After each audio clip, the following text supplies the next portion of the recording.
बगलामुखी मंगलरूपिणी बगलामुखी मंगलकारिणी बगलामुखी मंगलदायिनी बगलामुखी मंगलम मंगलम बगलामुखी। जय जगन्माता देवी बगलामुखी। ओम ह्रीं बगलामुखी वरदे सर्वसौभाग्यप्रदायिनी समस्त भक्तानां सर्वाभीष्टं साधय साधय హ్రీం ఓం స్వాహ। ఇక్కడ సూర్యమంగళానికి వచ్చినటువంటి ఒక ఉత్తరం అంటే లెటర్, ఆ ఉత్తరంలో అడిగినటువంటి ప్రశ్న, అది దానిని చదివినప్పుడు ఆ ప్రశ్న చాలామందికి ఉపయోగపడుతుందనిపించింది ఆ ఉత్తరానికి సమాధానం। అందుచేత ఇప్పుడు నేను దాని గురించి చెప్పబోతున్నా। ఒక పెద్ద ఆవిడ అడిగింది, ఆవిడ కేరళ నుంచి ఉత్తరం రాసింది। ఆ ఉత్తరం మలయాళంలో ఉంది। ఆవిడందులో ఏం రాసిందంటే, స్వామీజీ, నా బిడ్డ 22 ఏళ్ళు ఉన్నప్పుడు యాక్సిడెంట్లో అంటే బైక్ యాక్సిడెంట్లో చనిపోయాడు, కానీ అంతకంటే ముందు అతని జాతకాన్ని మేము పలుచోట్ల చూపడం జరిగింది। అప్పుడు అతనికి 85 ఏళ్ల వరకు ఆయుష్ ఉంది అని అందరూ చెప్పడం జరిగిందని రాసింది। 85 ఏళ్ల ఆయుర్దాయం ఉన్నటువంటి వ్యక్తి ఎందుకని 22 ఏళ్లకే యాక్సిడెంట్లో ఎందుకు చనిపోయాడు అలా అని ఉత్తరం రాసింది। దీనికి సమాధానం ఏమిటి అంటే, ఒకటి, మీరు జాతకం సరిగ్గా గణించారో లేదో తెలుసుకోవాలి। పుట్టినప్పటి సమయాన్ని మీరు గనక సరిగ్గా గణించినట్లయితే, అంటే సరైన ఆచార్యునికి చూపించి మీరు జాతకాన్ని గణింపజేసుకున్నట్లయితే, ఇక రెండవది, ఆ జాతకమే సరిగ్గా లేకపోతే ఇలాంటివి జరిగి తీరుతాయి। మరో విషయం ఏంటంటే, ఈ జాతకాన్ని మీరు తీసుకెళ్లి చూపించినటువంటి వ్యక్తి సరిగ్గా శాస్త్రాలు పఠించిన వాడై ఉండాలి। నా ఉద్దేశంలో మీరు జాతకాన్ని తీసుకెళ్లి చూపించినటువంటి ఆ జ్యోతిష్యుడు, ఆ ఆచార్యుడు సరిగ్గా చెప్పాలంటే జ్యోతిష శాస్త్రంపై అవగాహన కలిగిన వాడు అయ్యుండడు। ఎందుచేతనంటే, ఈ జాతకాన్ని చూసి 85 ఏళ్ల ఆయుష్ ఉన్నటువంటి వ్యక్తికి ఇలాంటి గండం ఉందని ముందే చెప్పుండాలి, లేక అతను చెప్పినా మీరే సరిగ్గా గమనించి ఉండరని నా ఉద్దేశం।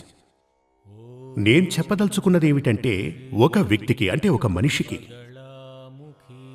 120 ఏళ్ల వరకు ఆయుష్ ఉందనుకోండి, అంటే నా ఉద్దేశం జ్యోతిష్ శాస్త్ర ప్రకారం సూర్యుడు, చంద్రుడు, కుజుడు, గురుడు, రాహువు, శని, బుధుడు, కేతువు, శుక్రుడు, ఈ 9 గ్రహాల పీరియడ్ వరకు గనక బతికి ఉంటే సరాసరి 120 సంవత్సరాల వరకు అతను జీవించి ఉండాలి। ఆ విధంగానే జ్యోతిష్య శాస్త్రం గణిస్తుంది। కానీ ఈ కాలంలో 120 సంవత్సరాలు బ్రతుకుతున్నవారు ఎవరూ లేరు కదా, మహా అయితే ఓ 80 సంవత్సరాలు లేక 85 సంవత్సరాలు, ఆ తర్వాత కూడా బ్రతికిన వారు చాలా రేర్। మనకు యావరేజ్గా చెప్పాలంటే ఒక 80 ఏళ్ల వరకు జీవించవచ్చు। ఇప్పుడు ఈ యొక్క వయసులో, లేక మీరు రకరకాల శాస్త్రాలు చూడవచ్చు, వాటిని పరిశీలిస్తే 120 సంవత్సరాల ఆయుష్ ఉన్న ఒక వ్యక్తికి ఈ ఒక్కో గ్రహం యొక్క దశాకాలమునందు, నవగ్రహాలు అంటాం కదా, ఈ నవగ్రహాల ఒక్కొక్క గ్రహం యొక్క దశాకాలమునందు మృత్యుయోగాలు కూడా ఉంటాయి। దీనినే మనం సాధారణంగా గండం అని చెప్తూ ఉంటాం। జాతకంలో ఇతనికి గండం ఉంది అలా అని చెప్తూ ఉంటారు కదా, ఇదొచ్చి దీనిని అపమృత్యుయోగం అని కూడా అంటారు। మీరు క్యాలెండర్లో చూస్తే గనక అందులో మరణయోగం అని రాసుంటుంది కదా, మీరు రోజు గనక క్యాలెండర్ని చూస్తే అందులో మనకి యమగండం అని కూడా రాసి ఉంటుంది। అటువంటి మరణయోగాల్నే మనం గండమని పిలుస్తూ ఉంటాం। జాతక ప్రకారం ఉన్నటువంటి ఈ మరణయోగాలు ఒక వ్యక్తికి ఈ 9 గ్రహాల గమనమునందు, అంటే ఈ 9 గ్రహాలు 12 రాసులలో సంచరిస్తున్నప్పుడు ఒక వ్యక్తికి 12 సార్లు అంటే 12 టైమ్స్ ఈ యొక్క మరణయోగం కనిపిస్తుంది। మరణం అని చెప్పబడేది 101 విధాలుగా కనబడుతుంది। మరణం టోటల్గా 101 విధాలుగా ఉంటుంది। అంటే యాక్సిడెంట్లో చనిపోవటం, ప్రసవిస్తున్నప్పుడే చనిపోవటం, అంటే ఆత్మహత్య ఉరేసుకుని చనిపోవటం, లేక విషం తీసుకుని చనిపోవటం, ఇలా పలు విధానాలున్నాయి। ఇది 100 విధాలుగా ఉంటుంది। అంటే ఈ మరణం 100 విధాలుగా సంభవిస్తుంది। దీనినే అకాల మరణం అని కూడా అనవచ్చు। ఆ మిగిలిన ఒకటి సహజ మరణం। 101 విధానాలుగా ఉన్నటువంటి మరణాల్ని 2గా డివైడ్ చేస్తే కనుక అందులో 100 మరణాలు అకాల మరణాలు। మిగిలిన ఒక్క మరణం కాలమరణం. అంటే ఒక్కో మనిషి జాతకమునందు ఈ మరణగండాలు ఉండడం చేతనే దానిని అకాల మరణం అంటూ ఉంటాం. ఆ అకాల మరణ యోగాన్ని మనం తొలగించవచ్చు. దానికోసం చేసేదే మృత్యుంజయ హోమం, మృత సంజీవిని హోమం. ఇవన్నీ కూడా మన ఋషివర్యులు మనకు ప్రసాదించినవి. అకాల మరణం నుంచి తప్పించుకునుటకు గాను. సహజ మరణాన్ని తప్పించుకోవడం సాధ్యం కాదు. దాని గురించి సరిగ్గా చెప్పాలంటే మన తలరాతలో బ్రహ్మ తలుచుకున్న ఆ మరణాన్ని తొలగించలేడు. ఎందుచేతనంటే ఒక్కసారి రాసినటువంటి తలరాత ఇదే. ఇప్పుడు ఇదివరకే చెప్పినటువంటి ఆ పిల్లాడికి 85 ఏళ్లు ఆయుష్ ఉన్న సంగతి నిజమే. కాని 22 సంవత్సరాలకే అతనికొక గండం, మరణయోగం అలాంటిది తప్పకుండా జాతకంలో ఉండే ఉంటుంది. దానిని మార్పు చేయడం కోసం ఆ సమయంలో ఆ దోష ప్రభావం మనపై పడకుండా ఉండటానికి అవసరమైనటువంటి దోష పరిహారాలు గనక మనం చేయించుకున్నట్లయితే ఆ దోషం నుంచి తప్పకుండా బయటపడిపోవచ్చు. సందేహమే లేదు. ఇప్పుడు మీరు వినే ఉంటారు, పేపర్స్లో, టీవీల్లో వస్తూ ఉంటుంది. చాలామంది శబరిమలైకి వెళ్ళారు, తిరిగి వస్తున్నప్పుడు అకస్మాత్తుగా మరణం సంభవించి యాక్సిడెంట్లో చనిపోయారని చెప్తూ ఉంటారు. ఇది చెప్పాలంటే ఇది ఆ భగవంతుడు సృష్టించిన సమస్య కాదు, అది జాతకంలో ఉన్న సమస్య. ఇది ఈ సమయంలో, అంటే ఈ దోష సమయంలో మీరు గనక ఒక శాస్త్రం తెలిసినటువంటి జ్యోతిష్యునికి మీ జాతకం చూపించి ఉంటే ఈ సమయాలలో మీరు ప్రయాణం చేయకూడదని చెప్పేవాడు. నీవు ప్రధానంగా ఈ విషయాలు చేయకూడదు, డ్రైవింగ్ చేయకూడదు, ముఖ్యంగా ట్రావెలింగ్ చేయకూడదు, అలాగే ఎవరితోనూ గొడవ పడకూడదు, కావాలంటే నువ్వు ఇంట్లోనే ఉండిపో. అలా ఉన్నట్లయితే ఏం జరుగుతుంది? ఈ పరిహారాలు సరిగ్గా చెప్పాలి అంటే ఆ నిబంధనల్లో మీరు గనక ఉన్నట్లయితే ఆ దోషాలు మనల్ని బాధించ. అకాల మృత్యువు ఇదివరకే చెప్పినట్టుగా ఆవిడ లెటర్ నుంచే మనం మాట్లాడడం ప్రారంభించాం. అంటే ఆవిడ బిడ్డకి అకాల మృత్యువు ఉంది అని జాతకంలో రాయబడి ఉంది. దాని గురించి తెలుసుకుని పరిహారాలు చేయాలి. అక్కడ చేయవలసింది ఏంటంటే ఆ పిల్లవాడి జాతకం చూస్తే సరిపోదు, తల్లిదండ్రుల జాతకం కూడా చూడాలి. ఒక మాట చెప్తాను వినండి. మీ ఇంట్లో కానీ మీకు తెలిసిన వాళ్ళ ఇంట్లో ఇలా గనక ఒకవేళ జరుగుంటే మీరు చేయాల్సింది, అంటే మీ ఇంట్లో కానీ లేక మీకు తెలిసిన వాళ్ళ ఇంట్లో అకాల మృత్యువు సంభవించింది అంటే అందులో సందేహం లేదు, తప్పకుండా 5వ స్థానంలో రాహు ఉంది అని అర్థం. ఓసారి చూసుకోండి. 5వ స్థానంలో రాహువు, సూర్యుడు, శని.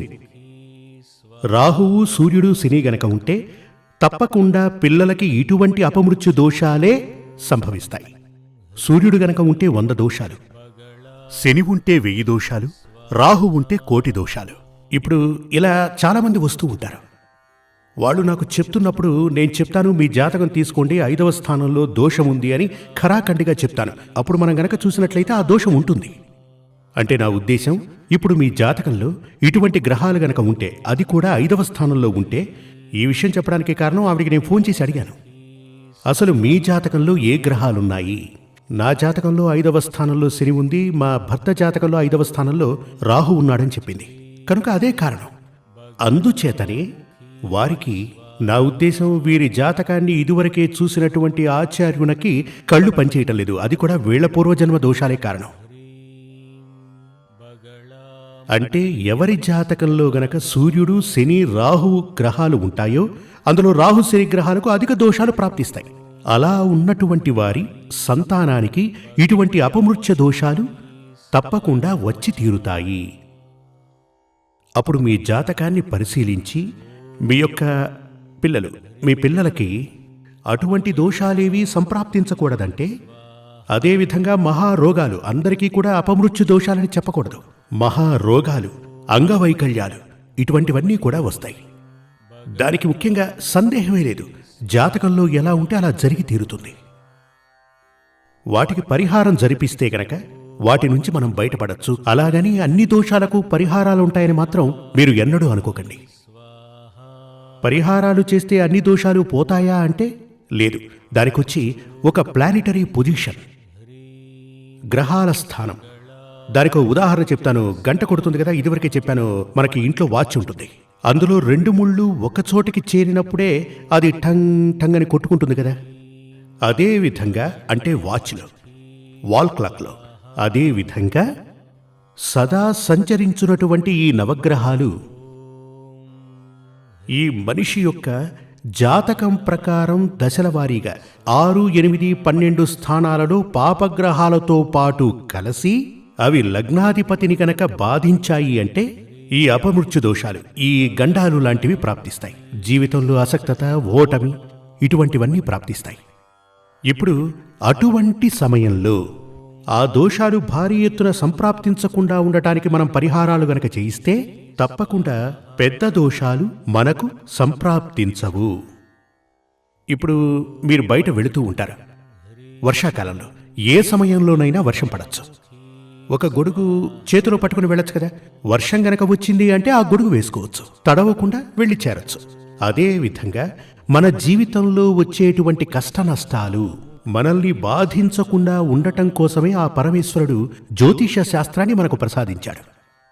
కానీ అటువంటి సమయాలలో అంటే 2 ముళ్ళు గడియారంలో ఒకచోటికి చేరినప్పుడే గంట కొట్టుకుంటున్నట్టుగా ఈ గ్రహాలన్నీ కూడా ఒక యాంగిల్కి వచ్చినప్పుడే, గ్రహాలు అలా చేరినప్పుడు యోగం సంప్రాప్తిస్తుంది. యోగం అంటే మంచిదని అర్థం కాదు. యోగం అంటే ఇక్కడ దోషమని అర్థం. దోషాలు ప్రాప్తిస్తాయి. ఇక్కడ అది 5 నిమిషాల పాటే ఉంటుంది. ఈ 5 నిమిషాల్లో అది అక్కడ ఉన్నప్పుడు యాక్సిడెంట్ జరిగి కాలు పోయింది అంటే గనక ట్రీట్మెంట్ చేసి రెడీ చేసుకోవడానికి 6 నెలలు గడిచిపోతుంది కదా. అంటే దోషం ప్రాప్తించడానికి కొంచెం సమయం చాలు. కానీ దాని పర్యవసానాలే మనం చాలా కాలం పాటు మనం అనుభవించాలి. అంటే ఇప్పుడు ఆ టైం ఎప్పుడు, అసలు ఎప్పుడు దోషం ప్రాప్తిస్తుంది, దానిని తెలుసుకుని ఆ దోషానికి పరిహారం చేసుకున్నామంటే విముక్తిని పొందవచ్చు. ఇక్కడికి ఒక గొప్ప వ్యక్తి నా దగ్గరికి వచ్చారు. ఇక్కడికి వచ్చి మామూలుగా జాతకం చూపించుకునే అలవాటు ఉంది. చాలా పూజలు ఇక్కడ జరిపించారు. వారు ఒకసారి ప్రతి నెలా జరిపిస్తుంటారు. ధనవస్య హోమం కూడా జరిపించారు. వాళ్ళు ప్రతిసారి 3 నెలలు గడిచాక తమ జాతకాన్ని నాకు చూపిస్తూ ఉంటారు. అవునండి, పర్టికులర్గా రాబోయే మాసంలో మీకు ఒక యాక్సిడెంట్ ఉంది, కాస్త జాగ్రత్తగా ఉండండి, మ్యాక్సిమం మీరు అసలు బండే నడపకండి, మీ డ్రైవర్ ఎవరైతే ఉన్నారో అతని పేరు నక్షత్రం కూడా చెప్పండి, అతనికి ఒక కంకణం ఇస్తాను, చేతికి కట్టుకోమని చెప్పండి. ఆయన తన డ్రైవర్ని తీసుకొచ్చారు. అతని చేతికి ఒక కంకణం కట్టి పంపాను. అలాగే ఈయనకి సంజీవిని హోమం కూడా జరిపించి పంపాను. నేను చెప్తున్నటువంటి అదే ఆ గండ సమయాలలో, అంటే అదే అని కాదు, ఒక వారం రోజుల్లో అటు ఇటు వీళ్ళు ప్రయాణం చేస్తున్నటువంటి ఆ కారుకి వెనక నుంచి ఒక గవర్నమెంట్ బస్సు వచ్చి భయంకరంగా గుద్దేసింది. ఇక వీళ్ల బండెళ్ళి ముందు దేనికో గుద్దుకుంది. వీళ్ళు ప్రయాణించే వాహనానికి ముందు వెనక దారుణంగా దెబ్బలు తగిలాయి. ఈ విషయం 2 నెలల క్రితమే వాడు నాకు వచ్చి చెప్పడం జరిగింది. కానీ మహాద్భుతం జరిగింది స్వామి. మా బండిలో 2 ఫారినర్స్ ప్రయాణిస్తున్నారు. వాళ్ళు ఇదివరకే పాపం మాతో కలిపి ఒక వెంచర్ చేద్దామని ఇక్కడికి రావడం జరిగింది. వాళ్ళకి వెనక భాగంలో కాస్త దాన్ని ఏమనొచ్చు, చిన్న చిన్న గాజు ముక్కలు అవి ఒంట్లో గుచ్చుకోవడం జరిగింది. అంతకుమించి ప్రమాదం జరగలేదు. అది చాలా సింపుల్గా జరిగిపోయింది. కానీ పెను ప్రమాదం నుంచి మేము తప్పించుకున్నామని చెప్పారు. అదంతా పూజా ఫలమని చెప్పాను. ఎందుకంటే ఆ అమ్మవారే మిమ్మల్ని కాపాడారు అన్నాను. చూశారు కదా. ఇప్పుడు దాన్ని గనక అంటే అక్కడ బండిని చూసిన వాళ్ళు చెప్పారట. బండిని వర్క్షాపుకి తీసుకెళ్ళినప్పుడు వాళ్ళు అడిగారట, వెనక మనుషులున్నారా, వాళ్ళకేమీ జరగలేదు అనగానే వాళ్ళు ఆశ్చర్యపోయారట. ఇప్పుడు చూడండి, దీన్ని మీరందరూ ఏదో కథ చెప్తున్నాను అనుకోకండి. నా ఉద్దేశంలో ఆ వ్యక్తులు నా దగ్గరికి ఎవరైతే వచ్చారో వాళ్ళ అనుభవాలు నాతో చెప్పడం చేతనే వాళ్ళ పేరు అడ్రస్సు చెప్పకుండా మీకు ఈ విషయం చెప్తున్నాను. ఇప్పుడు ఇదే విధంగా గండ సమయాలలో పరిహారాలు గనక మనం చేసుకుంటే దోషాల నుంచి విముక్తి పొందవచ్చు. దోషమనేది ఏదైనా మనకు ప్రాప్తించదు. ఇప్పుడు ఆ దోషం మనకు ప్రాప్తించకపోతే అందరూ కూడా మనతో ఏమంటారు? అవును, స్వామివారు చెప్పారు దోషాలు సంప్రాప్తిస్తాయని, కానీ అలాంటివేవి మా జీవితంలో జరగలేదు, అలానే కదా మనతో వాళ్ళు అంటారు. ఇప్పుడు ఆ దోషం సింపుల్గా తొలగిపోయేసరికి, సింపుల్గా కాదు, అది సీరియస్గా జరిగింది, కానీ దుస్సంఘటన జరగలేదు. అప్పుడు వాళ్ళందరికీ కూడా ప్రెడిక్షన్లు అంటే పరిహార దోషాలు ముందే చేసుకోవటం, వీటి మీద ఊహాతీతమైన నమ్మకం కలుగుతుంది. ఈ విధంగా మీరు వెళుతున్నటువంటి ఆచార్యునికి, ఆయనకు గనక శాస్త్రం తెలిసి ఉంటే తప్పకుండా ఆయన మిమ్మల్ని గైడ్ చేస్తారు. నీవు ఈ సమయంలో ఇలా చేయకు, ఈ సమయంలో ప్రయాణించకు. అందుకే కదండి జ్యోతిష్యాన్ని ప్రసాదించింది. 100% ఇది ఒక శాస్త్రమే, ఇందులో ఎటువంటి మోసము ఉండదు. ఈ జ్యోతిష్యంలో ఇంకొంతకాలం గడిచిన తరువాత మన భారతదేశ గవర్నమెంట్ కొన్ని విశ్వవిద్యాలయాలలో జ్యోతిష్యం చదివించేటువంటి చక్కటి తరుణం ఆసన్నమవుతుంది. కావాలంటే ఇప్పుడు చూడండి. ఇప్పుడు మన సెంట్రల్ గవర్నమెంట్ వచ్చి నరేంద్ర మోడీ గారు ప్రధానమంత్రి అయిన తరువాత యోగా శాస్త్రం అది ఎప్పటి నుంచో మనకుంది, కానీ దాన్ని తీసుకొచ్చి గౌరవాన్ని కల్పించి ఈ లోకానికి మళ్ళీ పరిచయం చేశారు కదా.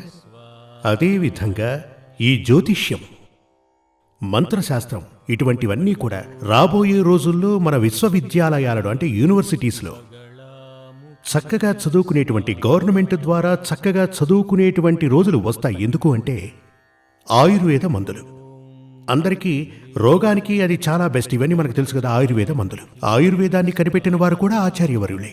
హిందూ వేదశాస్త్రాలు అందించిన ఆచార్యవర్యులు. యోగ శాస్త్రం, మెడిటేషన్ అలాంటిదే ఈ మంత్రశాస్త్రం కూడా. జ్యోతిష్యం ఇది వచ్చి హిందువులకు మాత్రమే సంబంధించింది కాదు, అందరికీ సంబంధించినది. మనుషులుగా పుట్టినటువంటి ప్రతి ఒక్కరూ ఉపయోగించుకోగలిగినదే ఈ జ్యోతిష్య శాస్త్రం, అలాగే మంత్రశాస్త్రం కూడా. ఇప్పుడు హిందువుకే జాతకం చూడాలి అలానేం లేదు. మనిషిగా పుట్టినటువంటి ప్రతి ఒక్కరికి, ఈ భూమిపై పుట్టిన ప్రతి ఒక్కరికి జాతకం ఉంటుంది, అందరూ చూపించుకోవచ్చు. అందుచేత నేను చెప్తున్నది ఏంటంటే జ్యోతిష్యం, మంత్రశాస్త్రం ఇవన్నీ కూడా మనుషుల కోసమే. హిందూ సమూహమే కనుక్కున్నది, హిందూ ఆచార్యవర్యులే దీన్ని కనుక్కున్నారు. కాబట్టి అది హిందువులకు మాత్రమే చెందినది అని మాత్రం అనకండి. ఎందుకంటే మానవాళికి, మనుష్య సమాజానికి తప్పకుండా ఇది ఎంతో ఉపయుక్తకరమైన విషయం. జై జగన్మాతా దేవి బగళాముఖి. నేను చెప్తున్నది మీ అందరికీ నా మనసులో నేననుకుంటున్నట్టుగా అర్థం కావాలి. అలా అని ఆ తల్లిని వేడుకుంటున్నాను. శ్రీ సూర్యమంగళం అద్వైత వేద విద్యాపీఠంలో తాంత్రిక పూజల్లో సిద్ధహస్తులైన ఎందరో ఆచార్యులు అమావాస్య, పౌర్ణమి రోజుల్లో ప్రత్యేక యాగాలు నిర్వహిస్తారు. ఈ యాగాల్లో పాల్గొనడం ద్వారా తల్లి శ్రీ బగళాముఖీదేవి అనుగ్రహం వల్ల సర్వదోషాలూ పోయి సకల సౌభాగ్యాలు మనకు కలుగుతాయి. శ్రీ సూర్యమంగళం అద్వైత వేద విద్యాపీఠం జ్యోతిష్యం, ప్రశ్నలు, వాస్తు, తాంత్రిక పూజలు మరియు వేదయాగాలు నిర్వహిస్తారు. సంప్రదించవలసిన నంబర్ 7305442299 7305442299. చెన్నై, కోయంబత్తూర్, బెంగళూరు, హైదరాబాద్, విజయవాడ, ఢిల్లీ, ముంబై, తిరునల్వేలి, టెక్సాస్.